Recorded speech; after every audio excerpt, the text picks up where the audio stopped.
Welcome to the American Med Spa Association podcast, Medical Spa Insider. In this member spotlight edition, AmSpa membership engagement and advocacy specialist Michaela Bailey is speaking with Traci Andreason, founder of Rise Rejuvenation Center. Hi guys, it's Michaela Bailey here with the membership spotlight series. And who do we have on today? Traci Andreason here. And tell us a little bit about yourself, where you're from, and how long you've been practicing. So I'm a nurse practitioner based out of Salt Lake City, Utah. I've been an injector for almost 9 years now, in healthcare for 15. And I absolutely love everything about the industry, honestly, the aesthetic side, the intimate health side, the education side. So yeah, I have a lot of stuff going on I'm sure we'll cover, but that's a little bit about me. I'm a mom, 2 kids. Beautiful. Love it. Yeah. And we're so excited to have you here. Guys, this has been like a year in the making. It has been. We tried to do this before, and then Chicago weather was Chicago weather, and schedules are schedules. So I'm super excited that we get to have you on. Yeah, this is momentous. So I'd love to know, what was your spotlight moment of the week? What part of this week did you feel like I'm a rock star and I'm doing the damn thing? Well, you know what? Today's actually a very exciting day because this morning I got an email that our new esthetician accepted the job offer. So we're hiring and finally got a great candidate. We're really excited to grow the team. Super cool. And I know you guys have been growing and glowing. So you've been a member with us, that being the membership podcast. How long have you been a member with us? It's been 6 years. Crazy. Yeah. That's as long as I've worked at AmSpa. I just celebrated my 6 years November 1st. So oh, cool. From the same track, my girl. I love it. And at what point did you decide you needed to join membership? You know, I think it was the year that I had like my come to Jesus about education in our space, because you come to find that it's unregulated when you run into things of, like, I went to a conference and I was like, oh my gosh, there's so much I know, and how can I possibly have somebody guide me in the information I need to find and just help keep me safe and keep me legit, like protection too. So yeah, that's kind of what happened that year. I was just trying to find like how to be compliant and safe and stay up on my skills.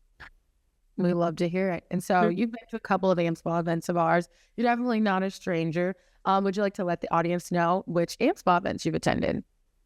So I have done the MSS a couple times, couple virtual events, hopping on webinars. I personally have not been to a boot camp. I've worked in places where people have gone to the boot camp, and I hear nothing but amazing things about that. So yeah. And do you feel like the events that you've attended with us have helped you grow your practice and help you throughout the industry? Oh, for sure. I always say the conferences are like getting waterboarded. You're like going in with like a couple like wish list items to learn, and then you go home and you're like, hold on, I need a couple days to like disseminate everything that I've got and put it into practice, because there's just so much value. I always feel like it's like a brain overload after a conference. You're like, oh my God, I never thought of that. Like, it's insane. It's so funny. People are like, why are the attendees so tired? I'm like, guys, do you realize what we just put them through? Yeah. My nervous system, my brain is glitching on the flight home. Yeah. Right. But it's so good. That's what you want out of that. You want to have like more information than you know what to do with, so that you can like, pick and choose what you're going to put into place. And there's just such an abundance of information. I just always feel like, waterboarded. Yeah. You definitely want to make sure, like you're getting your money's worth too. So it goes back to the practice. Totally. Yeah. I really wanted to have you on the podcast because I just think you're just like this unique, very human being. Like, you're just cool. Like, and there's a lot of things. You have a wealth of knowledge that the industry could learn from. So I want to know, first of all, how did sexual wellness become your specialty in aesthetics? So, it's kind of funny where it all started. When I was a nurse working for a plastic surgeon, he had a provider that would do intimate health services, and I would assist. And every time I'd go assist, I was like traumatized. I'm like, I can't believe women are doing this shit. Like this, they are screaming and so much pain. And I don't know how they're coming back for this. And anyways, but I thought, well, it must be worth it. These women are doing it. I'm going to do it. I was like, just had my first baby. I'm like, I'm going to, help with the urinary incontinence and just like, yeah, I'm going to bring back mama, feeling all empowered to do it. Anyways, I get my first treatment and I am telling you, it was the most pain I've ever experienced. Like, Wow. I did not do any more treatments. I did the first one. I did the core intima with an O shot. Mm-hmm. And anyways, looking back, I don't think it needed to be like that. I think it was just a lot of, how it is in aesthetics. Like, it depends on where you go and who you're going to done. This just provider dependent. But at the time, I did not know that. And anyways, it was absolutely horrible. Like, I thought I was going to pass out. So much pain. So I thought it shouldn't have to be like this. Like, women go through a lot physically, monthly. Just come on. We really, really go through it. And after you've had babies, you've really gone through it. So I was kind of committed at that point. Like, I wanted my own personal journey to look different, but I also wanted to be there for other women who were in the same spot as me, who wanted to see those improvements and wanted to like have that empowered feeling and have it result in like a good experience. Mm-hmm. So I went down the rabbit hole of like researching, like, why are we doing what we're doing? Why is it hurting so much? How can we prevent that? What's the best treatment out there? And so that's kind of where it all started, where the passion came from, was my own personal journey of like trying not to get traumatized the next time I went in for a treatment, Yeah. And I feel like I don't know, when I think about like people who do intimacy wellness, like I think about like you, I think about Kat Lofley, I think about Stephen Soar, like, but there's not really like a huge amount of providers that I can think of off the top of my head that were like, we know them, they're great. Like, do you think we need more people in this industry underneath that specialty? I actually do. I think for sure we need people who are dedicated to the education behind it. I think there's a lot of devices out there that people are purchasing and putting in their practice because they see it as a good moneymaker, intimate health, but they're not comfortable marketing it. No one in their practice wants to talk about it, which I think is a problem just societally. Like, we should be empowering people to speak about their intimate health. But the other thing is that we're getting trained by device companies on how to treat urinary incontinence and intimate health problems. And I don't agree with that. I think that you should get that device because you have the knowledge necessary to treat that patient. And so I think definitely we need more people specializing in it in the right way, Right. People comfy with it, passionate about it, and educated in it. You can talk to it. Mm-hmm. And so you've been in the industry for a while. And so I know you have your practice. You said you've been open because we talked a little bit at the baseball game. For you guys that didn't know, Traci came and visited us in Chicago, went to a Cubs game with podium. Yeah, it was iconic. Yes, I loved it. You've been open for 2 years or 3 years? 2. Okay. So fairly new, but obviously killing it as you're growing your team. What made you want to go out on your own? I always had this vision of the empowerment piece of my life, of just feeling like this urge to like, I don't know, help. It's cheesy, but like help people reach their potential in the best way. And I feel like the industry can get in the way of that sometimes when we're so focused on the superficial and we're so focused on making the next dollar that we kind of miss the big picture and the reward behind like working with people and building relationships and then knowing like the responsibility of having somebody come in so vulnerable, whether it's for intimate health or aesthetics, that they're coming in vulnerable. And I think we forget that truly in this industry.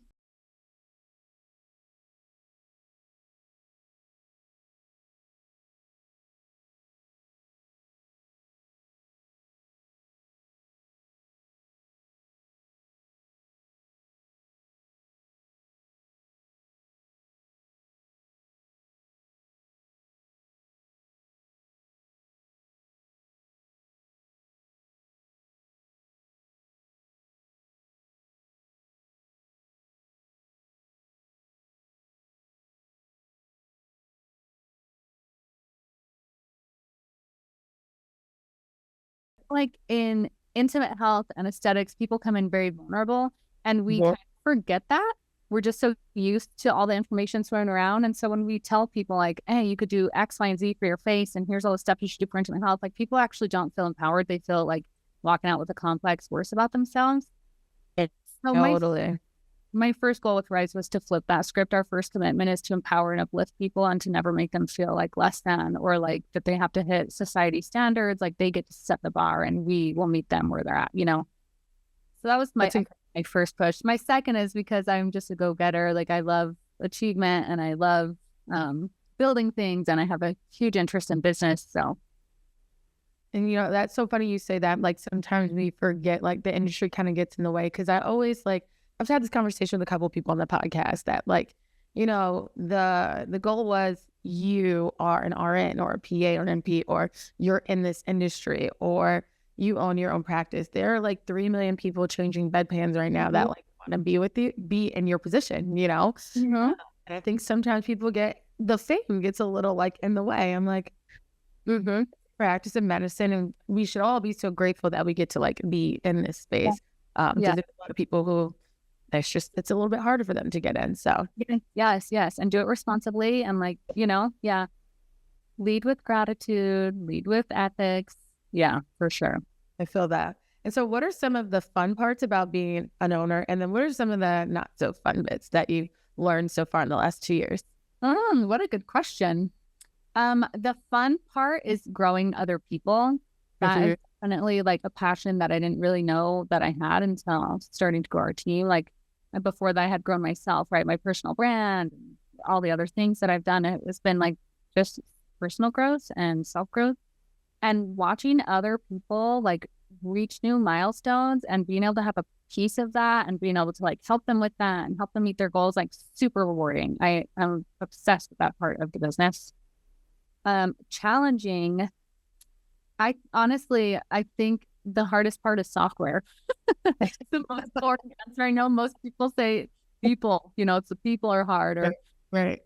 No, I think software is the biggest headache, but it's definitely different strokes for different folks. I don't know if there's one that does it all, you know? No. And it's unfortunate because, man, I can just imagine in my mind, you know, this system that solves all the world's problems in aesthetics, and it's not there.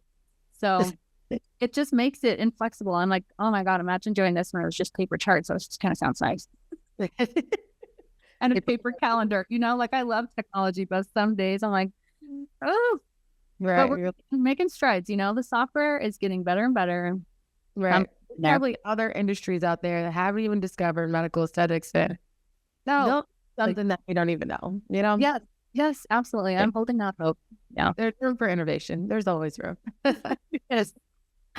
So a little birdie told me you have an injector coloring book. Tell the audience a little bit about that. Yes, my baby. This is my COVID baby, actually. Okay. During COVID, when we shut down, I was like, you know, I don't sit well. So I created an anatomy coloring book for injectors.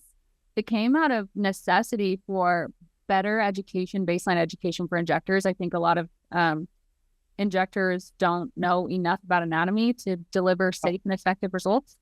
And I think it's a lot to ask a brand new injector to figure out all of facial anatomy before they do anything. Like you're kind of in this conundrum of like, there's so much to learn and how do we get all that? But it's essential to know anatomy as an injector. So I thought, you know, it would be fun to do like a coloring book that's specifically made for injectors. And it's not just facial anatomy. It's like broken down specifically. Like I'm a little bit of a nerd. So I studied like the psychology behind learning and how could I get people to not just memorize, but truly conceptualize information. So it's laid out really cool, but it basically goes through all the different anatomical features, fat pads, muscles, ligaments.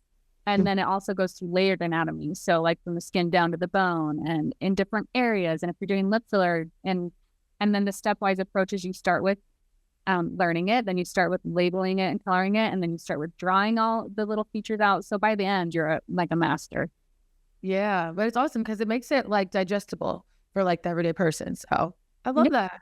Yeah. It's so fun. It's so fun. That's my little creative baby, you know? Well, we're constantly making little improvements to it. It's been really fun and super useful. It's a good reference too, you know, even when you're done coloring, you can use it to study it on me. So yeah. Nice. And you also have a podcast. Tell us more about that. The podcast. Yeah. You know, I love a good podcast. You know how it came to be. So our podcast is called The Spill at Rise, and it's called The Spill because it's basically like our opportunity to just have vulnerable conversations and say everything we want to say. Yeah. It came out of honestly getting shadow banned enough times on Instagram for topics. Like if I say penis one more time, I don't think I'll even have. I think I'm out of Instagram entirely. I don't know how to better go about it on Instagram, but I would get shut down here and there. And I've always loved podcast platforms for the just conversational, laid back, methodology of it. Yeah. So we started so we could have vulnerable conversations and empower people to like have those uncomfy conversations. And if you don't want to have them yourself, just be a fly on the wall and listen to us have them. So Easy. About everything on there, lots of intimate health topics, but tons of other things like adult friendships and breakups and culture, Yeah.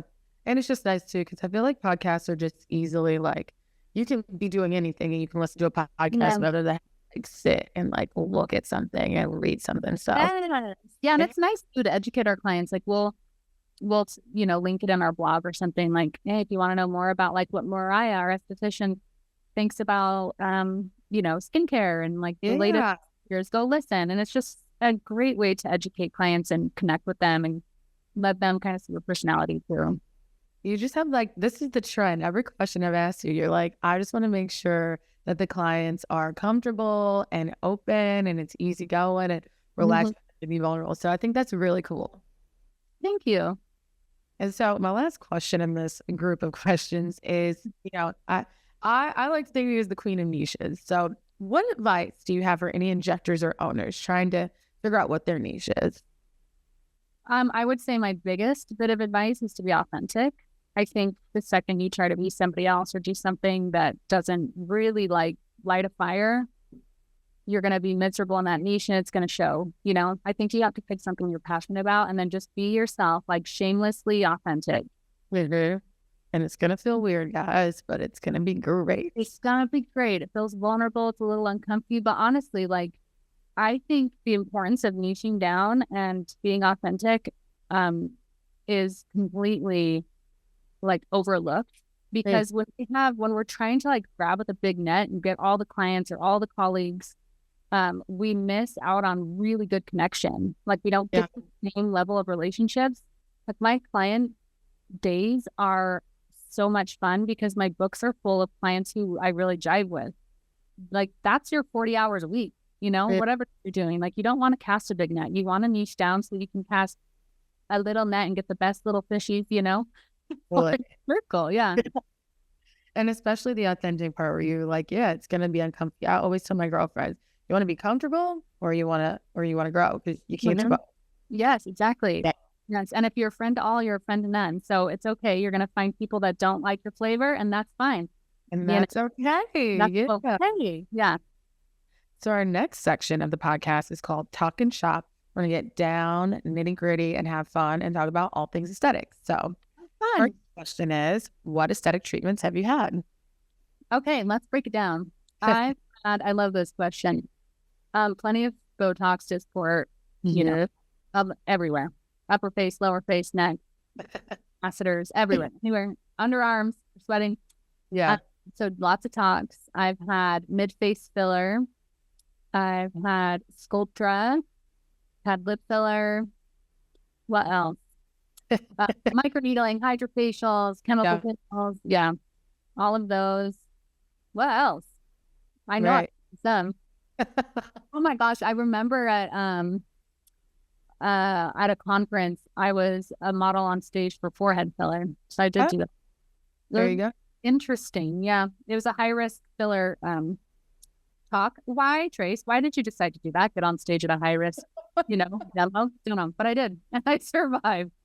That's so fun. That's actually the funniest story because I got injected on stage with Voluma in my forehead and it was just like little boluses and then they were massaged in. Wow. Okay, I get on a flight 4 hours later like an idiot. No. I looked like someone beat me with a baseball bat, like full goose eggs all over, just tons and tons. Like my forehead looked like a cobblestone street. It was so bad. I believe it. One of my girls had filler and she got on the plane like 4 hours later and she's like, these lips are gonna explode right Yes. now. You don't think it's going to be that bad till you do it. And you're like, oh, that's why we tell people not to do that. Got it. Yeah. Be compliant. I I'm got the it. worst patient, but yeah, fun. So yeah, I don't know. I think that's everything I've had. Oh, on the topic of aesthetics, what's your favorite skincare brand? Oh my gosh, that is a really hard question. I would say like my favorite productive skincare brand is Skin Better. Okay, yeah. I always tell people there's crack in that product line. I don't know how they. Oh, good. It's magic, So and we transform people so quickly with Skin Better because it's so well tolerated that it gives people a good reward, for their Yeah, health very absolutely. quickly. Yeah. What does your skincare routine look like right now? Well, in the morning, honestly, I cycle through cleansers. I don't really have like a cold, calling type of cleanser. Let's talk. Yeah, I love them all, honestly. Okay. And yeah, so I'll cleanse in the morning, and then I'll do. I love plated. Okay. I start. Well, not yet. Girl, yeah, plated. It's so good. Yeah. So I start with plated, and then I'll use my Alto from Skin Better. I do what else in the morning? Oh, I definitely do my AOX serum from Zio. It gives you that for less than finish. And then I'll put it on a tin SPF. There's a couple other products. Sometimes I'll add in like, Total Eye from Color Science for my under eyes, or like, something for the neck here and there. But typically I keep it pretty simple, fast. Okay. Get ready in the morning. And then at night I'll double cleanse, get the makeup off. And then I do Alpha Ret from your Game Changer. The pads go crazy. The peel pads. Yeah. I do those like a couple times a week. Yeah. They're so good. Yeah. I use plated at night as well. We're doing Trio. The Anfisa on balm is so good. I'll usually do some lip, like the on gloss at night or something. Yeah. I rotate through a lot. I'm not super consistent. I'm a product junkie, like on the nights when I'm not feeling lazy, I'm like 12 steps, baby. Let's go. Sometimes just a couple, at least gotta hit the retinol. Yeah, you have to hit the retinol. It's really the only thing. I know. I feel like I go back and forth between the long ones and the short ones too. Because sometimes you're just like, oh, I need a long routine. I really need to like get in there. But other times it's like, I'm just going to the office. I'm about to be sitting at that desk all day. Yes. Yeah. And then I'm like, you know what? What's my mental health status right now? What can I really tolerate right now? Yes. Are we just a quick cleanse and some retinol? Are we like, this is a self-care moment. We're going to take all 12 steps and we're doing the thing. I feel that. My last skincare question. I don't know words today as we're learning. My last skincare question is: you're on a deserted island. Outside of, you can obviously bring your sunscreen. You get one more item. What are you? I like that. You can obviously listen. Okay, you got your. I can only bring one in a deserted island. Yeah. Oh my gosh, that's hard. But honestly, I'd probably bring like my Anfisa on gloss or something, so my lips would be jealous. Yeah. So what do you like to do for fun when you're not in the practice? Oh my gosh, so many things. I love traveling. I love a good game night. Games. I love getting outside, hiking, boating, skiing, mountain biking, rock climbing. So you're right in there to do all of that. Yeah, I love it. Love it. Love it. I love to be outside, but mostly like spend time, friends and family, all that cute stuff. What is your favorite procedure? I guess procedure. What's your favorite procedure to get done? To receive? Yes. To get done myself. I would say probably Botox. Okay. I don't actually love the process of getting it. But when your Botox is wearing off, I know this is very dramatic, but I think we need to study the phenomenon. Like the full spiral, you think you need a facelift, and then you get your Botox, like, I'm good. I go Robbie, and I'm good. And then you're like 2 days before your Botox, you're like, I can't do this. I've got to my consult. We can't. No, that's how I feel about my lip filler. Like, really? I feel like you're running through your lip plumper a little bit faster than you usually do. And then I'm like, oh my God, what's going on? Which, mind you, like, I only got lip filler because I got chin filler because I did not used to have a chin. So, like, Huh? I never needed the lip filler, but as we know, you get chin, you get lips. Yeah. But On. my lips. And I'm like, you're crazy, girl. Just, And fresh lip filler when you're like just a couple weeks out. yeah. Yeah. Super. Yes. That's why we take a vow, you know. Everybody in our office, we're vowing to never lose the sight of normal. You call me out if I start Yes. down that slope, because it is so fun to have fresh lips, but you don't want to look Like, great. look insane, you know, because I got them redone and I was like, oh my God, maybe I have the blindness. And I was like, girl, it's day 3. Like, it's No kidding. It's day 3. Calm down. Yeah, what favorite service to provide? oh gosh. I would say really any of the intimate health treatments. Okay. I first of all love those appointments because they're long, and I really feel like I get to connect with people. You know, that's like an hour appointment where our talks visits are quick. You know, 15 minutes. So back to back. I love them. Obviously, talks is great, but the other thing I love about it is so rewarding. Like hearing how life changing it is and quality of life for women and men.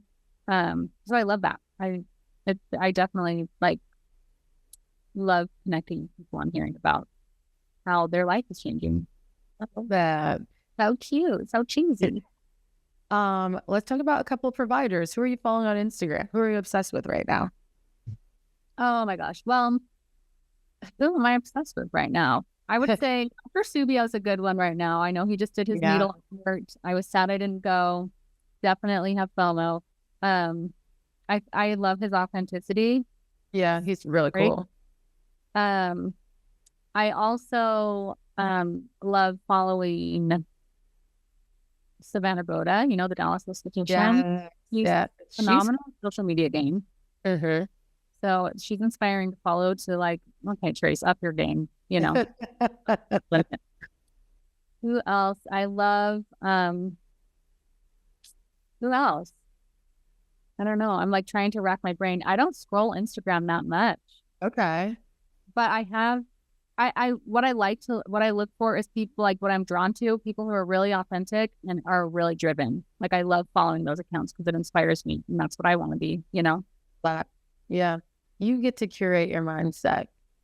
Yeah, that's right. Mindset's everything. Everything. When you are in the practice, what music are you playing versus what music do you want to play in your Let's see. Well, our music goes through a lot of little shifts during the day. We don't have like a set playlist. Okay. You know, so sometimes I'll text the front like, please, this is a snooze. I need some energy, you know. So, but it's typically just like, you know, some chill vibes. Like we'll have like Taylor Swift playing or Noah Khan. We'll get some Sabrina Carpenter in there, you know. And yeah, which I'm obsessed with. I just went to her concert and I'm even more obsessed. No, you didn't. I'm so jealous. If you ever get the opportunity, you have to go. She's like everywhere I'm not. I think I was in London for the Bears game. Yes, and she was performing in Chicago. That was insane. That was 10 out of 10. Any person who even remotely likes football, just go to go to an NFL game in London. Oh, really? It was cool. It was weird because it was 50% European, 50% American. But they knew so much about American football. So I was like, wow, that's really cool. Oh, interesting. Yeah. But then I had to turn around from that trip and go to Nashville boot camp in AIA. Yeah. She was in Nashville the day before we got there for boot camp in AIA. No, so breaking light. She's dodging you. This isn't right. Sabrina, I thought we were right. Sabrina, I thought we had something. I thought we were fine. Yeah. Okay, but you do need to try to go because I know you'd be obsessed with her. She's so good. She's iconic. She's a girl. Yeah. She's a girl's girl. She's fun. She's so fun. Yeah. But we listen to Sabrina. If I'm getting my own treatment, sometimes I want to bump Eminem, something like that, you know? Get it, shoddy. I love it.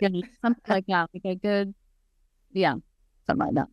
But definitely not, that's not what we play for fine.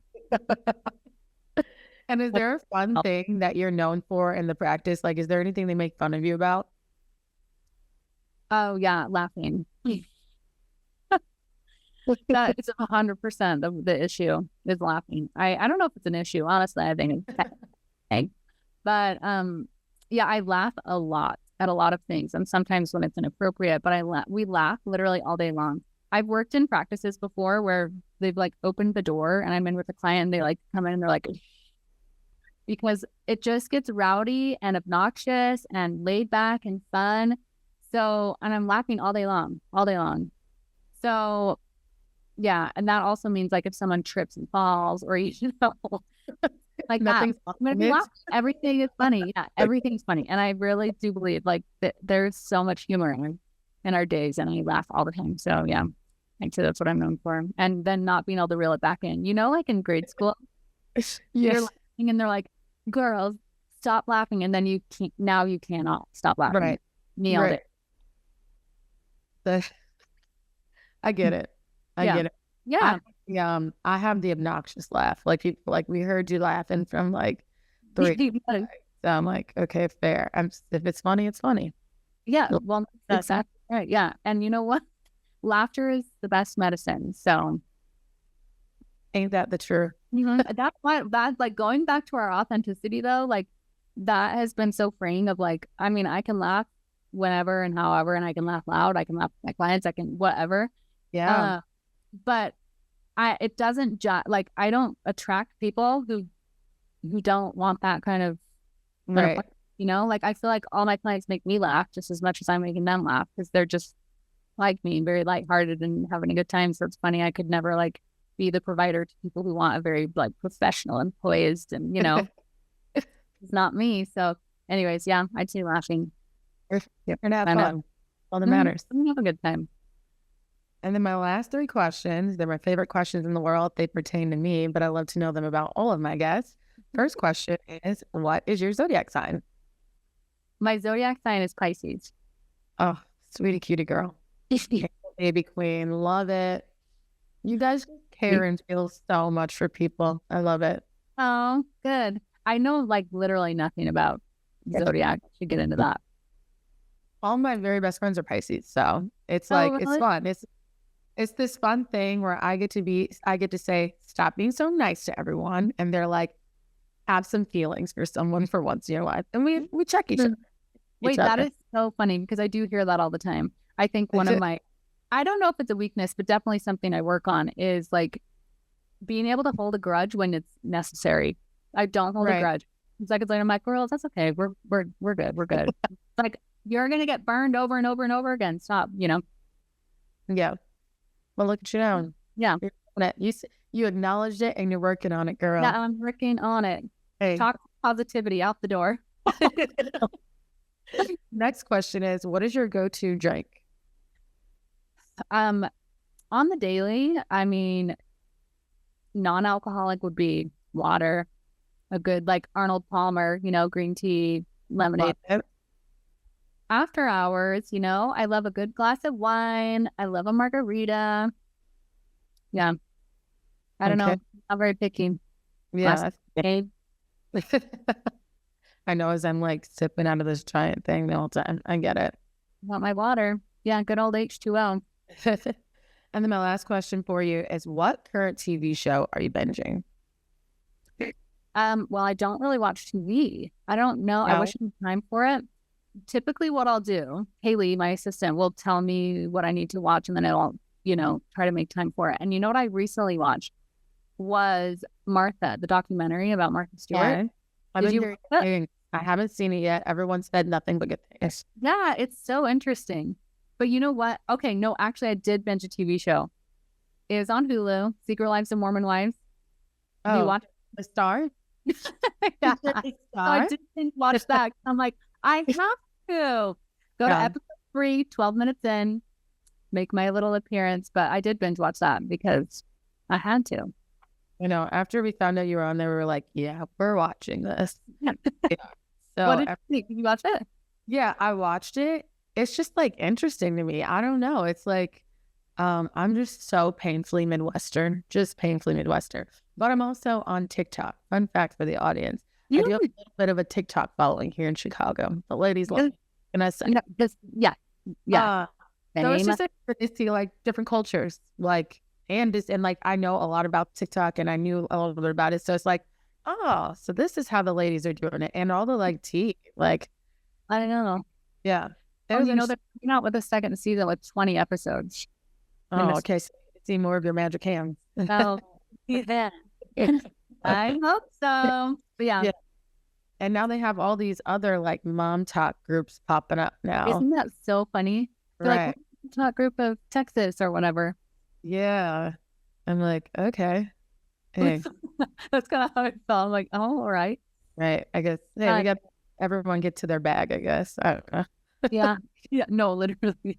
They're like, opportunities struck. We're doing it. I think though, like, I've worked with those girls for a long time. And we got on the show because they're ambassadors of Rise, so they were coming in for an appointment, But watching them work is actually insane. Like but before they were on Hulu, just watching like them putting their TikToks together and posting so frequently, and they'll whip them together so fast, and they're having to stay up on trends and again, like the more authentic and real they are and being vulnerable, whatever they do, and it's actually really impressive. I and all the linking and all the content creation, I'm like, so I don't think you can just slap like, hey, I'm a mom talk now from Texas. Like, so much work. So much. Like I post once a day. I post once a day every day. I have a ton of creator friends who post like multiple times a day. And I'm like, I got this full-time job.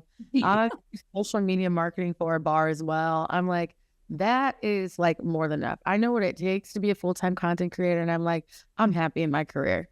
Not looking to content creation as like a get out. Like, is it fun to get like a little extra cash on the side or like free stuff from it? Totally. But like, it's a lot. Like it takes like, especially when you're posting that much to like do all the edits and know exactly how to do it. It's it takes creativity, organization, time management, all the things. Yeah.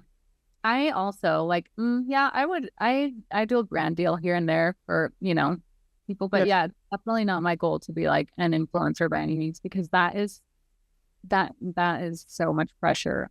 Yeah. That I just don't want. And I do not post as much as you do. And I should.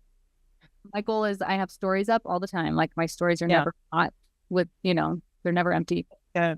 And I try to post like 2 to 3 times a week, but I should be doing more than that. But like you said, I got a full-time job and another full-time job and another full-time job. So I'm like, I'm just contributing. I'm just a part-timer. I'm full-time contributor. Yes, exactly. I'm just dabbling, if you will. Yeah. Right. I'm just, helping out where I can. I'm like those reporters that do like the post-game interviews on the field. Yes. They're not on what is it, the red zone where they're reporting for 12 hours, but they're just like, hey, how's that game? Hope it was great. Have a good day. That you'd actually kill it at that. I am a sports girly. I could sports casting in some way, shape, or form. Yeah, you were made for it. You post a lot about the sports. We'll see. I know you do. You do, and you were so hardcore Cubs fan. I'm like, that's a talent. Know that much about the game and the players and whatever. I loved when the girls were like, is there halftime for baseball? And I was like, what was the question I asked? And Alex was like, oh my God, was it that? I don't think I asked that one. No, I don't think you did. I think the podium girls asked because they wanted to do their presentation, but I don't remember. I asked something so stupid that I'm like, can we rewind and I'll just like unsay that?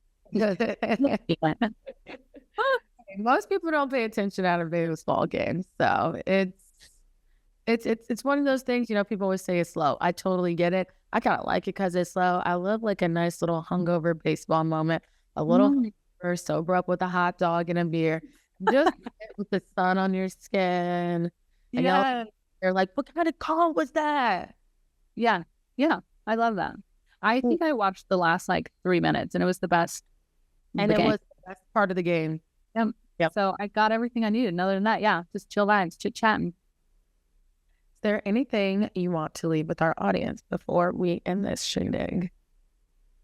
Well, actually, you know what? I would like to say I just launched a Patreon last week. Exciting. Frontiers. So, yeah, that helps it a lot more to be able to reach a lot more people and help people who want to learn, educate, be mentored. So check it out if you want that. But I'd say otherwise, be yourself, be authentic. Love it. And how can the people find you if they want to find you, Traci? Instagram's probably the easiest. My name is sometimes hard to spell, Traci Andreason, but it's Traci Andreason _NP. You can find me on there. Yeah. Cool. Let's be friends. Well, thank you so much for joining us today. We appreciate all your insight, and we'll see you kids on the next episode. Thank you. Bye. Thank you for watching the Medical Spa Insider podcast.